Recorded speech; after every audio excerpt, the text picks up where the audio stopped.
All right, let's dive in. Today we're going deep on localization best practices. Picture this.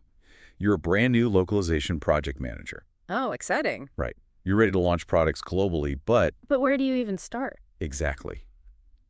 Localization can be a bit of a maze. Definitely. So we're here to help you navigate it. We've got some amazing resources. Oh, cool. Like what? We've got the Guide to Translation and Localization, a classic, Yeah, that's a good one. and some practical advice from RWS. Always helpful. Plus, we're going way back with an academic paper from 2006. Wow, 2006? That's going back. Who's the author? Jimenez Crespo. It gives us a historical perspective on best practices, how they've evolved, Oh, that's fascinating. Things have changed so much. They really have.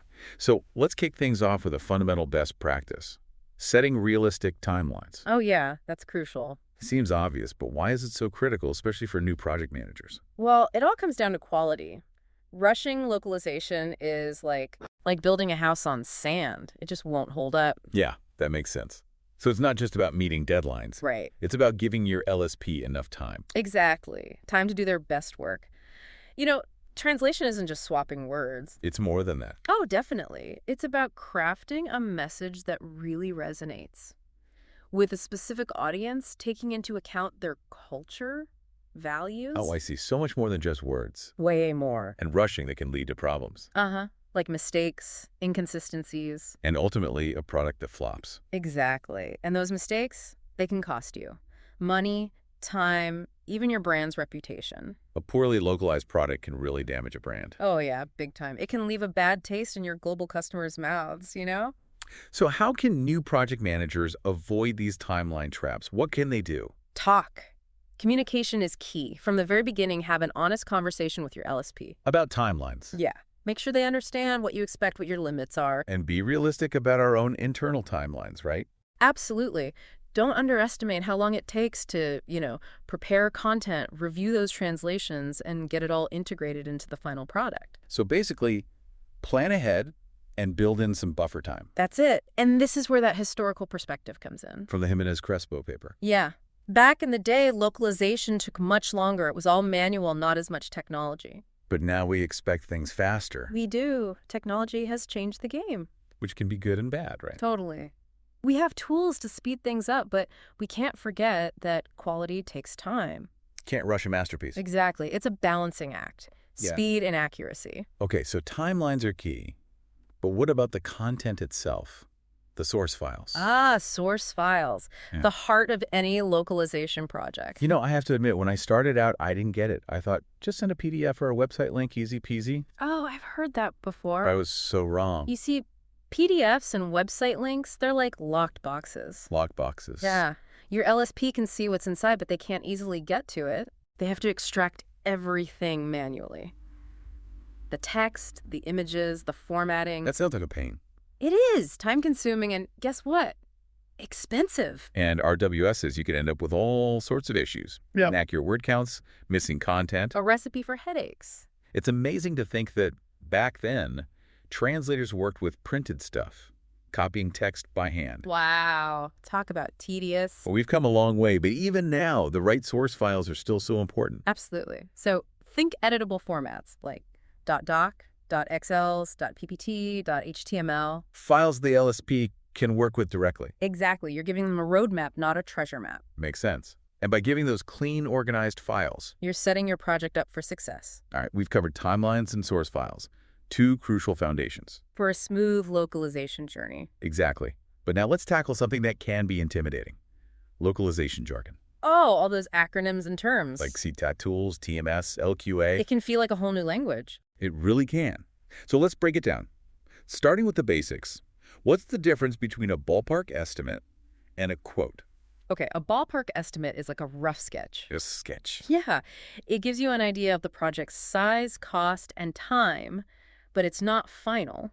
So it's like saying, this is roughly what it'll cost and how long it'll take. But let's dig deeper. Exactly. A quote, though, that's the real deal. It's based on a thorough analysis. Of what? Of your source files, your target languages, your specific needs. It's a firm price and timeline. Okay, so ballpark for initial budgeting, quotes, for when you're ready to go. Got it. Now let's demystify cat tools. Cat tools. They're a translator's best friend. Think of them like superpowered word processors. But they don't actually do the translations, right? No. They help human translators work better and faster. So more efficient and accurate. Exactly. Yeah. They have features for translation memory, managing terminology, checking quality. It's like having a whole localization team at your fingertips. That's a good way to put it. Now, what about TMS? Is that similar? TMS stands for Translation Management System. It's more for managing the entire workflow. The whole process. Yeah. From prepping files to translation, review, and delivery. It's like mission control for your localization projects. Okay, so CAT tools for translators, TMS for project managers. That's the gist. One last term. Transcreation. Transcreation, that's where creativity meets translation. How so? It's about adapting your message, not just translating words, capturing the tone, style, those cultural nuances. So conveying the essence of the message, not just a literal translation. Precisely. Think marketing slogans, taglines. You want them to have the same impact regardless of the language. Makes sense. Okay, so we've tackled timelines, source files, and even decoded some jargon. We're making progress. Now, let's move on to a real game changer. Translation memory, or TM. Translation memory. This is where things get exciting. Think of it like a digital library. A library. Of all your previous translations, it stores segments of text that have already been translated, ready to be used again. So you don't have to start from scratch every time. Exactly. It saves time, money, and it makes everything consistent. Triple win. Tell me more about the cost savings. Well, you don't pay for the same words twice. Many LSPs offer discounts for repeated text. Smart. And what about time? How does TM speed things up? Linguists work faster when they have a starting point.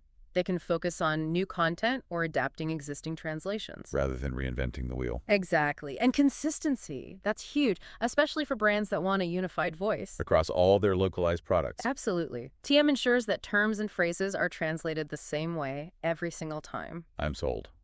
TM sounds like a secret weapon. It is. And it shows how technology has changed the game. Early localization efforts didn't have this luxury. They did it all manually. Can you imagine? TM has really streamlined the process. Okay, now let's talk about something that often gets overlooked. Graphic design. Oh, interesting. It might not seem directly related to translation, but it's crucial. I see where you're going with this. People often assume graphics are universal. Right. No need to translate an image. But images often have text that needs translation. Oh, yeah, like website buttons, infographics, product packaging. Even icons. You got it. Yeah. And if you're not careful, these visuals can cause all sorts of problems. Confusion, frustration, even offend people. We don't want that. No, definitely not. So what's the best approach? Well, ideally, separate text from graphics in your source files. Makes it easier to translate. And what if the text is embedded? Is that a problem? It can be. The Guide to Translation and Localization tells this funny story about a software company trying to translate its packaging. What happened? Their slogans ended up grammatically wrong, culturally insensitive, even nonsensical in some cases. Oh no, a localization nightmare. A total disaster. So the takeaway: work with your designers from the beginning. To make sure the graphics are localization friendly. Yes, use clear language, avoid slang, explain any cultural references. So planning is key here. It is, and this wasn't always a big concern in the early days. Because it was mostly printed materials. Right. Graphics were an afterthought. But now, with the digital world, Graphics are everywhere. they're crucial. So we have to pay attention to those visual details and make sure they're localized just as carefully as the text. Okay, now for a topic that's both fascinating and complex. Language and dialect. Oh, this is a good one. We all know that Spanish, French, Chinese, they're not just single languages, right? Not at all. They're like families of languages with tons of variations. And choosing the wrong dialect can lead to some awkward situations. Definitely. You can offend people without even realizing it. Yikes. So how do we avoid that? What are some key things to consider? Let's start with Spanish. One big difference is between European Spanish and Latin American Spanish. I've heard of that. And even within Latin America, there are variations, like Mexican Spanish, which has its own slang and expressions. So you wouldn't use a translation from Spain for a Mexican audience. Exactly. It'd be like using British slang in America. People would get it, but it wouldn't feel quite right. And Portuguese has its own complexities, too. European Portuguese versus Brazilian Portuguese. They sound different. They do. And they use different words, too. And what about French? Any variations there? Oh, yeah. Standard French from France is pretty different from Canadian French, Two different versions of French. basically. And then there's Chinese, which is super complex. In what way? They have spoken dialects like Mandarin and Cantonese and two written forms, simplified and traditional Chinese. Wow, that's a lot to keep track of. It is. So what's the takeaway for new project managers? I'm listening. Know your audience. Who are you talking to? Where are they from? What kind of language do they use? Makes sense. That'll help you choose the right dialect. And ensure your message hits the mark. And don't forget to work with native-speaking linguists. They're the experts, right? They are. They can guide you through all the nuances and make sure your translations are accurate and culturally appropriate. Okay, we've covered a lot. Timelines, source files, jargon, translation memory, graphics, dialects. It's a lot to digest. It is. But hopefully you're starting to see the big picture of what makes a successful localization project. And to add another layer of insight, let's bring in some wisdom from that 2006 paper by Jimenez Crespo. The historical perspective. Exactly. He says that localization is a team sport. Not a solo mission. Right. It involves developers, managers, linguists, engineers, everyone working together. Oh, that's interesting. It emphasizes the collaboration aspect. It does. And he also talks about separating localizable elements from the program code. Is that important? Super important, especially for software localization. It ensures that the translation process doesn't mess up the software's functionality. So it's like keeping the words and the technical stuff separate. Exactly. And Jimenez Crespo points out that there are different ways to localize binary files. Binary files. Those are the files that make up software programs. Like technical stuff. Yeah. It's getting into the nitty-gritty, but it's good to know there are specific tools and techniques for those kinds of files. And his insights give us a historical context for how these practices have evolved. They do. It's like understanding the roots of a tree to see how it's grown. Yeah, it really helps understand how things used to be to appreciate how far we've come. Think about those early projects. Developers, translators, they were all working in silos. No one really thought about cultural nuances. So it was more about just translating the words, not really about creating an experience. Exactly. But as the world became more global, businesses realized they had to connect with customers on a deeper level. Localization had to change. It became more collaborative, more strategic. More about making products that resonated globally. That's it. And that evolution hasn't stopped. We're always refining things, adopting new tech, finding new ways to bridge that language and culture gap. So for new project managers, understanding these best practices is crucial. It's not just about following rules. Right, it's about understanding years of experience of innovation and localization. So let's get practical. What tips and tricks really stand out from our resources? What can make this whole process smoother? One thing that's emphasized everywhere is communication. Both the guide and RWS, they hammer this point home. You gotta talk to your LSP. Really make that connection. It's more than just hiring a vendor, right? It's a partnership. Your LSP, they're your globalization allies. They're the language and culture experts. They can guide you through the whole thing. Okay, so how do we build that kind of relationship? What are some communication tips? Be clear from the get-go. Set up a communication plan. How often will you connect? What info will you share? How will you handle problems? So set those ground rules early on. Everyone knows what to expect. Exactly. And don't be afraid to ask questions. Anything you're unsure about, just ask. Your LSP, they're there to help. And speaking of experts, another thing that keeps coming up is working with the right linguists. The guide spends a lot of time on this. It's not just about finding someone who speaks the language. It's more than that. You need someone who can write well, who understands the culture, the subject matter. Like linguistic chameleons. I like that. They blend in seamlessly. And they have to be meticulous, up to date on terminology, making sure the translations are both accurate and culturally appropriate. It's about finding those linguistic gems to make those products shine. And then, of course, there's quality assurance, QA.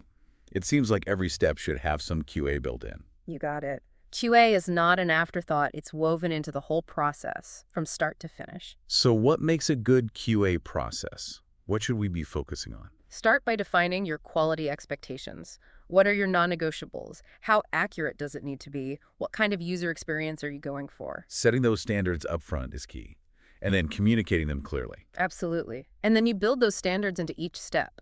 Qualified linguists, thorough reviews, testing in the target market. And speaking of testing, the guide really emphasizes in-country reviewers. Native speakers check in the localized content. That's a must-have. They catch those subtle things that others might miss. They make sure the language feels natural, the tone is right, Any cultural references hit the mark? It's like that final polish. Makes Yeah. the product really sparkle. Exactly.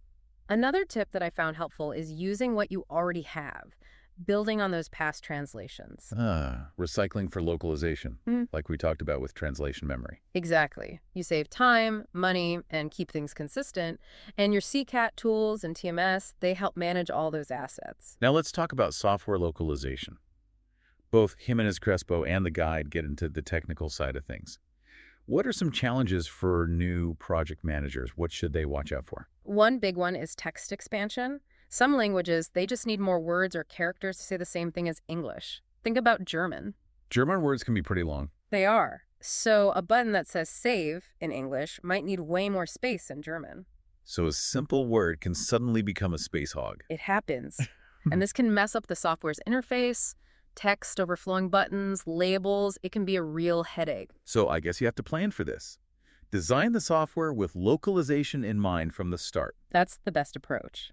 The guide even recommends leaving some extra space in the design, like building a house with flexible walls, just in case you need that extra room later on. I love that. Now, another challenge that's mentioned is character sets and encoding systems. That sounds technical. Can you explain? Sure, different languages use different characters, right? And those characters are stored in the computer using different systems. If you're not careful, you can end up with gibberish, missing characters. So the computer's basically trying to read a language it doesn't understand. Exactly. And this is where your LSP comes in clutch. They have the know-how to make sure everything is encoded correctly for each language. Right, so text expansion and character encoding, those are two big ones. But what about the process itself? Is localizing software just about translating those text strings? It's a bit more involved. The guide breaks it down into steps. You have to extract the text from the software, translate it, and then put it back in. Sounds like a delicate operation. It is. You're basically doing surgery on the software, carefully replacing the language parts without messing up the code. And of course, testing is crucial. Absolutely. You got to make sure the translations didn't introduce any bugs or glitches. Testing, always testing. Exactly. Now, besides software, there's also online documentation, help files, manuals, those kinds of things. And I imagine that has its own challenges. It can be a lot of content, and it often needs updates. You're right. One thing to consider is the format. Is it HTML, PDF, something else? Because different formats might need different approaches. You got it. The guide goes into detail about the pros and cons of each format and gives some tips on preparing the docs for localization. It's about using the right tool for the job. Right. And just like with software, testing is crucial. Make sure the localized docs are accurate, easy to understand. You want your customers to actually be able to use them. Otherwise, they'll have a frustrating experience. So testing again. Seems like we can't stress that enough. We can't. It's your safety net. It makes sure everything is ready for the world. And speaking of different content, we can't forget about websites. That's probably the most important thing for businesses going global. And websites, they're constantly changing, evolving. Yeah. I imagine that makes localization tricky. It does. Even back in 2006, Jimenez Crespo touched on these challenges. He emphasized the need for a comprehensive approach to website localization. So what should we be thinking about? What are the key things for localizing websites? First, know your audience. Yeah. Just like anything else, you got to understand who you're trying to reach, what language do they speak, what are their cultural preferences. A website for teenagers will be different from a website for business professionals. Makes sense. Different strokes for different folks. Exactly. And then there's the technical stuff. Character encoding, language direction, even things like date and number formats. You'd be surprised how much that varies across countries. Yeah, a date format can be totally different somewhere else. Easy to overlook. It is. The guide has some good examples of these cultural and technical differences. It's like navigating a maze of tiny details. That's a good analogy. And again, just like with software and docs, testing is crucial for websites. Make sure it looks right, works right, and gives a good user experience for your audience. Testing, 1, 2, 3. I think we're getting the message loud and clear. We can't say it enough. It's what makes those products truly global ready. Okay, so we've covered a lot. Timelines, linguists, quality assurance, software, websites. Localization is a complex process, but hopefully you're feeling more confident about tackling it. And what really stood out to me from all our sources is the focus on cultural sensitivity. It's not just about translating words. It's about understanding the people you're talking to, adapting your message to fit their culture. Being a cultural bridge builder. Exactly. And that's where humans are irreplaceable. Machines can translate words, but it takes a human to understand culture, to convey those subtle nuances. It's that combination of technology and human expertise that makes localization really work. It does. And the Guide to Translation and Localization has some great case studies that show how all of this comes together in real life. Oh, case studies. Those are always interesting. What can we learn from them? One of them is about a software company, Acme. They're launching a new product in multiple languages. And the case study shows how important planning is, communicating with everyone involved and testing rigorously. It's like a behind-the-scenes look at a real project from start to finish. It is, and it shows how those best practices we talked about, communication, qualified linguists, QA, it all comes together to make the launch a success. And are the other case studies similar? One focuses on a company localizing training materials for a global ERP system rollout. ERP, that's Enterprise Resource Planning, right? Big, complex system. That's the one. And the case study shows the challenges of localizing that kind of technical content for a global audience. So taking those localization principles and applying them to a very specific type of content. Exactly. It shows how the process can be tailored for different projects. And I guess the takeaway is there's no one-size-fits-all approach to localization. You got it.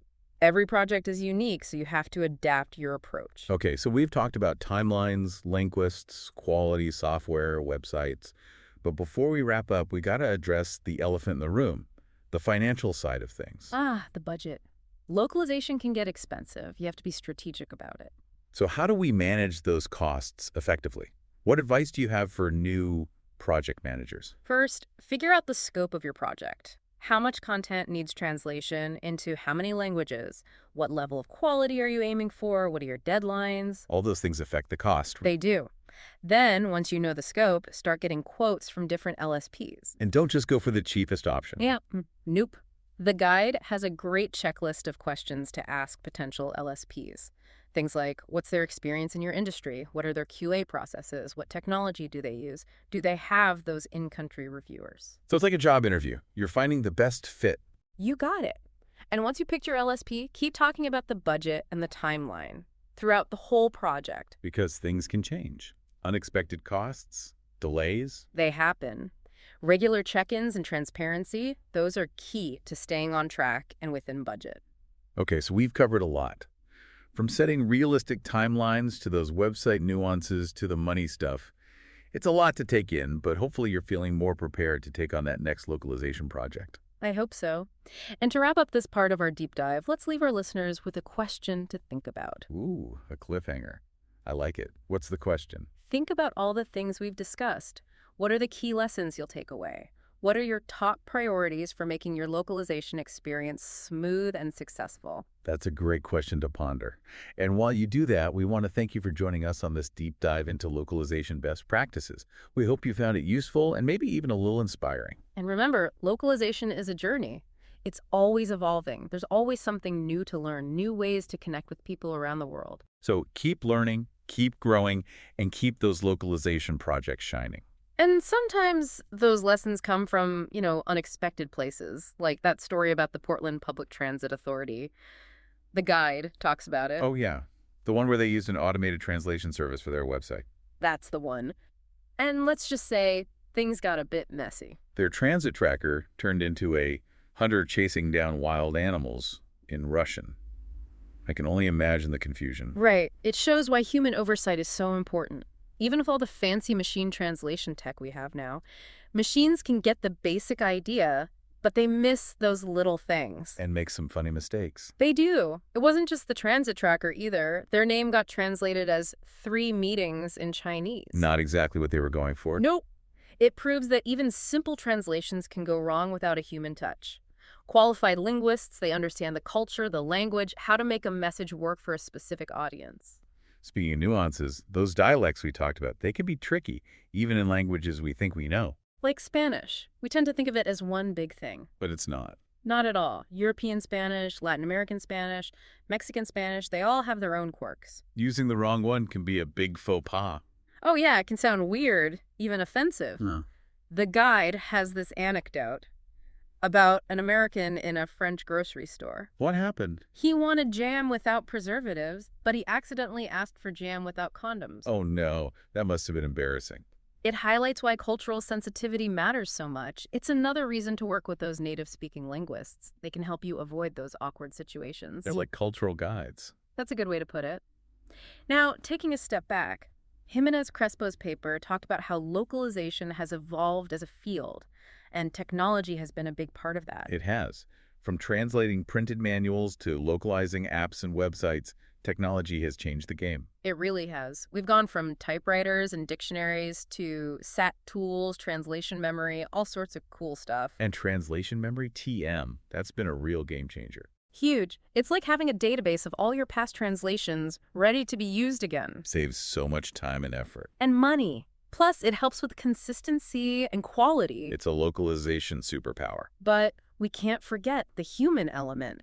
Technology is amazing, but it can't do it all. Right, it's just a tool. Exactly. As the guide says, qualified translators are still the heart of localization. They bring the language to life. They understand those cultural subtleties. They make sure your message actually connects with people. It's the perfect blend of human skill and technological power. Absolutely. And as technology keeps advancing, we have to keep up. We have to learn new tools, new processes, new ways of thinking about global communication. Because localization is only going to get more complex, right?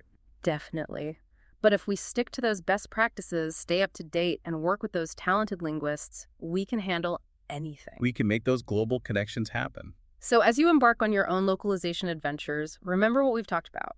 Collaborate, focus on quality, build those human connections. And never stop learning.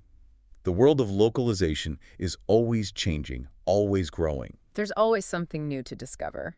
Thanks for joining us on this deep dive into localization best practices. We hope you learned a lot, maybe even got inspired. And remember, localization, it's all about bringing people together, sharing ideas, and making the world a little bit smaller, one language at a time. Until next time.